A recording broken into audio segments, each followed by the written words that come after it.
Good evening student. आज हम आ गए 24 मार्च के इंपॉर्टेंट क्वेश्चंस लेके, जो अलग अलग टॉपिक पे होंगे आपके। हम 5 से 6 क्वेश्चंस डेली ही बताते हैं हर पेपर में। वही हम बताने वाले हैं कि इंपॉर्टेंट टॉपिक मतलब किस टॉपिक से सबसे ज़्यादा क्वेश्चंस बन रहे हैं और किस टॉपिक को आपको अच्छी तरह से समझना चाहिए। डेली के पेपर के हम एनालिसिस वो कर रहे हैं, तो आप समझिएगा उसको अच्छी तरह से। देखिए हमारा फर्स्ट क्वेश्चन किससे है? प्रायिकता पे आधारित क्वेश्चन है। किससे? प्रायिकता। इसी को इंग्लिश में बोलते हैं प्रोबेबिलिटी। क्या बोलते हैं? प्रोबेबिलिटी बोलते हैं। तो इस क्वेश्चन को आप कैसे करेंगे? बहुत आसान क्वेश्चन था, आप आसानी से क्वेश्चन कर सकते हैं। बोला एक ताश की गड्डी में से एक पत्ता निकाला जाता है। आप देखिए ताश की गड्डी में कितने पत्ते होते हैं? टोटल 52, जिसमें से 13 के 4 सेट होते हैं। अब देखिए क्या बोला, उसके बादशाह होने की प्रायिकता, तो सब में एक एक बादशाह होता है। अब कितने बादशाह हो गए? आपके 4 बादशाह हो गए, टोटल पत्ते आपके 52 हो गए। सिंपल क्वेश्चन है आपका कि टोटल जो हमारा ऑप्टेंड मतलब 4 है और टोटल हमारा कितना है? 52।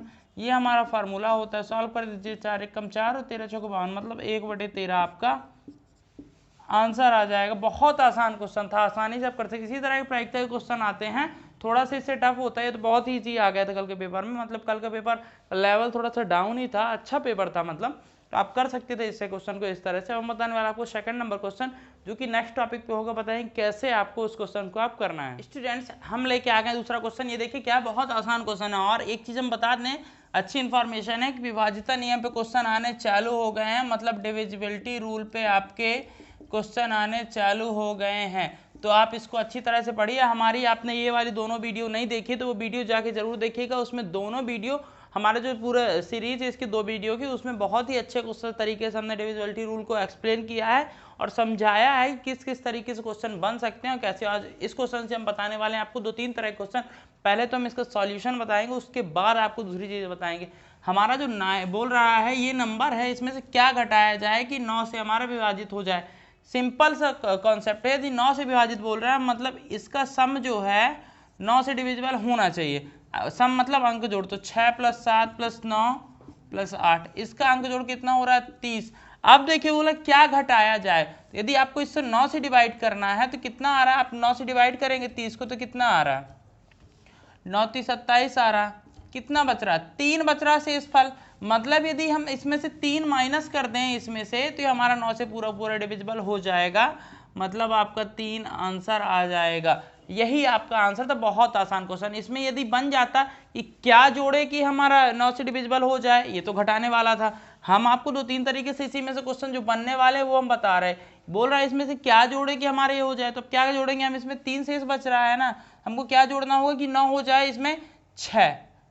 यदि हम इधर 9 कर देंगे तो हमारे पूरा कैंसिल हो जाएगा। मतलब इसमें हम जो 3 है हमारा, इसको हम इसमें +6 कर देंगे तो हमारा टोटल 9 हो जाएगा। तो 9 × 9 हो जाएगा, हमारा पूरा डिविजिबल हो जाएगा। मतलब क्या, यदि हम इसमें क्या जोड़ दें आपका 6 जोड़ दें तो आपका ये पूरा 9 से डिविजिबल हो जाएगा। यदि ऐसा क्वेश्चन आए यहाँ पे आ जाए आपका क्या जोड़ा जाए, इतना डिफरेंस होगा, आप आसानी से ऐसे क्वेश्चंस को कर सकते हैं। बहुत आसान क्वेश्चन है। और यदि कई बार ऑप्शन भी दे देता है कि लिखा हुआ 6, 7, 9 और लिखा हुआ हमारा कितना 9, 5, ये बोल रहा है ये किससे डिविजिबल है? बोल देगा आपका 2 से, 9 से, 13 से, 11 से। तो इसमें आपको करेक्ट करना होगा। तो 2 का डिविजिबिलिटी रूल क्या होता है, इसके लिए आप वो वीडियो हमारी पूरी देख लीजिए, उसमें आपको काफी कुछ समझ में आ जाए। सबके हमने डिविजिबिलिटी रूल आपको समझाए हैं। 2 वीडियो की हमने पूरी वो सीरीज बनाई हुई है, उसमें हमने डिविजिबिलिटी रूल पूरा एक्सप्लेन करके समझाए हुए हैं, तो वो आप जरूर देख लीजिए, उसमें आपको काफी कुछ समझ में आएगा।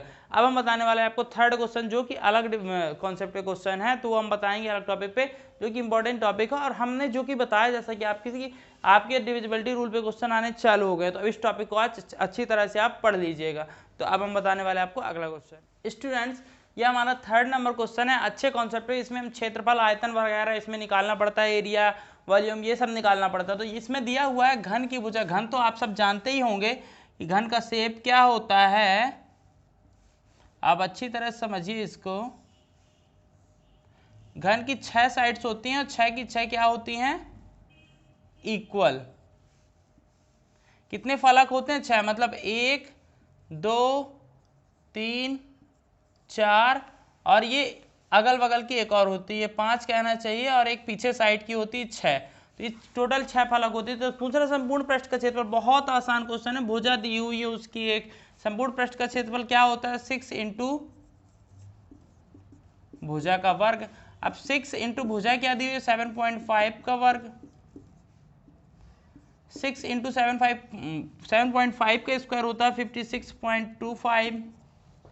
आगे करेंगे मल्टीप्लाई हम इसका, तो कितना आएगा 6 बच्चे 30, 3 बचेगा 6 दूनी 12, 3 15 आएगा, एक हमारा बचेगा 36, 1 37 आएगा, बचेगा 3 बचेगा हमारा, फिर 6 पंचे 30, 3 33, और पॉइंट कहाँ आएगा इस पॉइंट पे। मतलब यही आपका आंसर हो जाएगा क्या, सेंटीमीटर स्क्वायर में। ऑलवेज यूनिट स्क्वायर में होगी, यही जहां ऑप्शन होगा आप इसको करेक्ट कर सकते थे। बहुत आसान क्वेश्चन था, आसानी से आप क्वेश्चन को कर सकते थे। ये होता है क्या, पृष्ठीय क्षेत्रफल का सूत्रफल, फार्मूला जो पृष्ठीय क्षेत्रफल का जो होता है। अब हम बताने आपको 4th नंबर क्वेश्चन, जो कि अलग कॉन्सेप्ट पे क्वेश्चन होगा, समझाएं कैसे आप वैसे क्वेश्चन को आप कर सकते हैं। स्टूडेंट्स हमारा 4th नंबर क्वेश्चन है, और ये हमारा डायरेक्ट और इनवर्स प्रोपोर्शन पे क्वेश्चन है। किस पे, डायरेक्ट और इनवर्स प्रोपोर्शन पे। बहुत आसान क्वेश्चन है, बहुत आसान, बस आपको समझना आप डायरेक्ट और इनवर्स कैसे पहचानेंगे, पहले तो ये कॉन्सेप्ट होता है। अब बोल रहा है क्वेश्चन, समझिए आप, बोल रहा है 10 पाइप जिनकी कार्य क्षमता समान है, एक टंकी को 35 मिनट में, मतलब 10 पाइप टंकी को कितने 35 मिनट में भरते हैं। तो आप समझिए यदि पाइप खराब हो जाते हैं तो इसमें से जो पाइप खराब होंगे तब क्या होंगे, मतलब नेचुरल सी चीजें, पाइप खराब होंगे तो कम होगा, टाइम ज्यादा लग जाएगा, सिंपल चीजें, मतलब जस्ट अपोजिट हो रहा है। मतलब यदि हम माइनस कर लें कितने, यदि 3 पाइप खराब हो जाते हैं, कितने 3 पाइप खराब हो जाते हैं, 3 पाइप खराब होंगे, कितने बचेंगे, 10 में से 3 जाएगा तो 7 बचेंगे। 7 पाइप कितने मिनट में भरेंगे, तो मतलब नेचुरल चीज है, ये बढ़ेगा हमारा। जब भी ऐसा हो कि ये हमारा बढ़े और देखिए ये हमारा घटे और ये हमारा बढ़े, तब क्या होता है, हमारा इनवर्स प्रोपोर्शन का कॉन्सेप्ट लगता है। सीधा साधा कॉन्सेप्ट है और कुछ भी नहीं। और यदि जब ऐसा कोई कॉन्सेप्ट हो कि ये भी बढ़े और दूसरा भी बढ़े, तब हमारा क्या, डायरेक्ट प्रोपोर्शन। तो इनवर्स प्रोपोर्शन क्या कहता है हमको, कि हमको दोनों मल्टीप्लाई में लिखना होता है। 10 into 35 is equal to 7 into x, ये कॉन्सेप्ट हमको अपनाना पड़ता है। और यदि डायरेक्ट में होता है, डायरेक्ट में अपॉन में लिखना पड़ता है, मतलब ये 10 लिखा है यदि, तो 10/35 इज इक्वल टू 7/x, ऐसे लिखना पड़ता है। तो ये आपको डायरेक्ट में यूज करना, ये आपका मतलब इनवर्स प्रोपोर्शन में। सॉल्व कर लीजिए, तो 10 इंटू 35 अपॉन में आ जाएगा 7 इज इक्वल टू है, तो 7 5 जो 35, मतलब 10 इंटू 5 मतलब 50, मतलब कितने समय भरेगी 50, जो कि 35 मिनट में भर रही थी वो 50 मिनट में आपकी भर पाएगी। ये बहुत आसान क्वेश्चन था, बहुत आसान, बस थोड़ा समझना था आपको। इस तरह से क्वेश्चन को आप कर सकते हैं। अब हम बताने वाले आज की वीडियो का 5th नंबर क्वेश्चन, जो कि बताएंगे एक अलग कॉन्सेप्ट पे होगा, एक अलग टॉपिक पे होगा, जो कि इंपॉर्टेंट टॉपिक है, वो हम बताएंगे कैसे आपको करना है। स्टूडेंट्स ये 5th नंबर क्वेश्चन बहुत ही आसान क्वेश्चन है, इसको आप 2 तरीके से लगा सकते हैं। तो आप नॉर्मल लैंग्वेज अपनी जो बातचीत करते, जरूरी नहीं कोई कॉन्सेप्ट पे हो, किसी टॉपिक पे, आप समझिए बस इस क्वेश्चन को आसानी के। बोले एक व्यक्ति के पास 1 रुपए के 35 सिक्के हैं और 5 रुपए के सिक्के हैं, नहीं पता है, टोटल 115 रुपए। तो ये मानिए आप 115 रुपए उसके पास टोटल है, 35 सिक्के उसके 1 रुपए के हैं, मतलब टोटल कितने रुपए हो गए, 35 रुपए हो गए। अब देखिए इसमें कितना बचा, 5 में से 5 0, 11 में से 3 गए 8, 80 बचा। 80 रुपए के 5 के सिक्के हैं, तो 80 को 5 से डिवाइड कर देंगे, मतलब 16 सिक्के हो गए 5 के। सिंपल क्वेश्चन है। दूसरा तरीका क्या है हमारा, जो कि कॉन्सेप्ट पे हमको लगाना है, करना क्या है, इस पे देखिए, इस पे जो करना है हमको कि 35 जो हमारा 35 रुपए नॉर्मल हो गए, प्लस हमारा दूसरा चीज क्या, 5 के सिक्के नहीं पता है, तो 5x लिख देंगे, टोटल 115 रुपए है, तो 5x बराबर हो जाएगा 115 माइनस 35, तो 5x बराबर हो जाएगा 115 माइनस 35 मीन्स 80 आ जाएगा।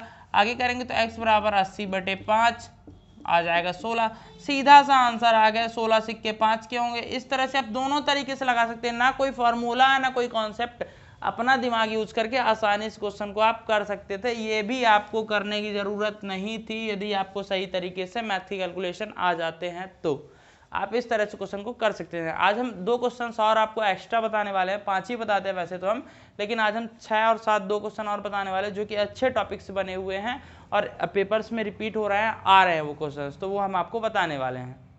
स्टूडेंट्स ये आपका दूरी कहना चाहिए, दूरी और समय, या फिर आपको एवरेज पे कहना चाहिए। ये क्वेश्चन घुमाने वाला था, अच्छों को इसने घुमा दिया होगा, ये हम कह सकते हैं। बहुत अच्छा क्वेश्चन था, आप इसको सीधे सीधे आंसर, यदि क्वेश्चन को समझ जाते आसानी से क्वेश्चन को, यदि आप दूरी और चाल वाले फॉर्मूले से करेंगे तो आपको काफी समय लगेगा इस क्वेश्चन करने के, जबकि इतना आसान क्वेश्चन है। क्या बोल रहा है, एक व्यक्ति 80 किलोमीटर कितनी देर में करता है गति, 20 किलोमीटर पर आवर से उसकी गति है। दूसरी चीज 120 किलोमीटर 30 किलोमीटर पर आवर की गति से, और 125 किलोमीटर 25 किलोमीटर पर आवर की गति से। औसत गति पूछ रहा है, औसत गति हमको पता है, जब भी हमको औसत निकालना होता है गति पूछ रहा है, ये हमारी तीनों की गति है, इनको जोड़ के आप 3 गतियां दी हुई हैं, 3 से डिवाइड कर देंगे, आंसर आ जाएगा। देखिए करना क्या है, यदि आप इसको करने जाते हैं इन सब का यूज करके, इनकी जरूरत भी नहीं है आपको, केवल आप इन्हीं से कर सकते हैं यदि आपको कॉन्सेप्ट पता है। तो देखिए क्या है, 20 + 30 + 25 अपॉन में 3, ये एवरेज वाले से आप निकालेंगे तो सीधे सीधे आंसर आ जाएगा। 20 30 50 25 75 बटे 3 डिवाइड कर दीजिए, 25 किलोमीटर पर आवर इसका आंसर था। इतना आसान क्वेश्चन था, आपको कुछ भी नहीं करना था। लेकिन यदि आप दूरी और चाल समय वाले फॉर्मूले से जाते तो आपका समय बर्बाद होता और कुछ भी नहीं। जब भी ऐसा क्वेश्चन आए आप इस कॉन्सेप्ट का यूज करेंगे, औसत गति निकालने के लिए आसानी से क्वेश्चन आंसर आ जाएगा। क्वेश्चन को आप समझिए अच्छे तरीके से, तभी आप किसी क्वेश्चन को कर पाएंगे। अब हम बताने वाले हैं आज की वीडियो का लास्ट क्वेश्चन, 7वें नंबर क्वेश्चन, जो कि अच्छा क्वेश्चन, इंपॉर्टेंट क्वेश्चन, ऐसे क्वेश्चंस आते हैं। यदि ये वाला क्वेश्चन आपको समझ में आया हो तो कमेंट में जरूर बताइएगा। बहुत अच्छा क्वेश्चन था, कंफ्यूजिंग क्वेश्चन था।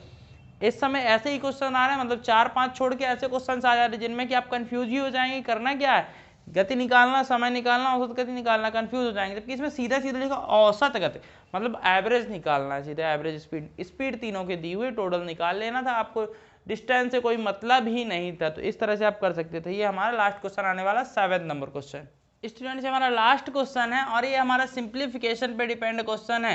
जैसा कि हम बोल रहे हैं सिंप्लीफिकेशन से आपसे 3 से 4 क्वेश्चन बन रहे हैं अलग अलग टाइप्स के, तो आप वो देखिएगा कितना आसान क्वेश्चन था। बस आपको करना क्या है, ऐसे नंबर्स को आप क्या करेंगे, पहले या तो पहले इसका मल्टीप्लाई करके इसको ऐड कर देंगे, सबको ऐसे सॉल्व करेंगे तो उसमें लग जाएगा आपको ज़्यादा समय, जिससे कि आपको आगे का पेपर डिस्टर्ब होगा। तो आपको करना क्या है, इस पर ये नंबर से आपको हटा के ऐड कर देने हैं, मतलब 66 + 55 + 11 + 9 + 6। अब आपको प्लस करके इसको अलग कर देना, अंदर क्या बचेगा, 1/7 + 2/7 + 3/7 + 4/7 + 5/7, ये हो जाएगा हमारा। आप समझिए, अब इसको सबको ऐड कर दीजिए तो कितना हो जाएगा हमारा, 9 × 6 = 15, 1 × 16, 5 × 21, 6 × 27 आ जाएगा, बचेगा हमारा 2, 2 × 1 = 3, 5 × 8 = 6 = 14, 147 आएगा। प्लस में क्या हो जाएगा आपका, ये अंदर वाला तो 7 एलसीएम आएगा, ऊपर क्या बचेगा, 1 + 2 + 3 + 4 + 5। सम कर दीजिए इसका, 5 × 4 = 9, 3 = 12, 2 × 14, 1 = 15 हुआ 15। आगे सॉल्व कर दीजिए, 147 प्लस ये आएगा 2 सही, 7 दूनी 14, 1 बचेगा, 1/7। तो इसको क्या लिख सकते हैं आप, 147 और 2 149, 1/7, ये इसका आंसर लिख सकते हैं आप। बहुत आसान क्वेश्चन था, बहुत आसान, आसानी से क्वेश्चन को आप कर सकते थे। इस तरह से यदि वीडियो अच्छा लगा तो लाइक करिएगा, चैनल को सब्सक्राइब करेगा, और यदि आप इसके पूरे क्वेश्चन चाहते हैं तो कमेंट में ज़रूर बताइएगा। हम कोशिश रहेगी कि हम आपको पूरे क्वेश्चंस की पीडीएफ भी भेजें, और कोशिश रहेगी कि हम आपको अगले वीडियो से जो है पूरे क्वेश्चंस कराएं। अभी हम क्या कराते हैं कि इंपॉर्टेंट टॉपिक जो भी ये क्वेश्चन से बनते हैं वो हम कराने की कोशिश करते हैं, पूरे क्वेश्चंस हम नहीं करवाते हैं। जो भी इंपॉर्टेंट क्वेश्चन से 1-1, 2-2, 3-3 बना है, पूरे टॉपिक से 1-1 क्वेश्चन से आपको करवाते हैं। तो वीडियो अच्छा लगा तो लाइक करिएगा, दोस्तों में शेयर करिएगा, नोटिफिकेशन बेल भी ऑन कर लीजिए, जिससे जो आने वाली वीडियो आपको टाइम पे मिल पाए। Thank you.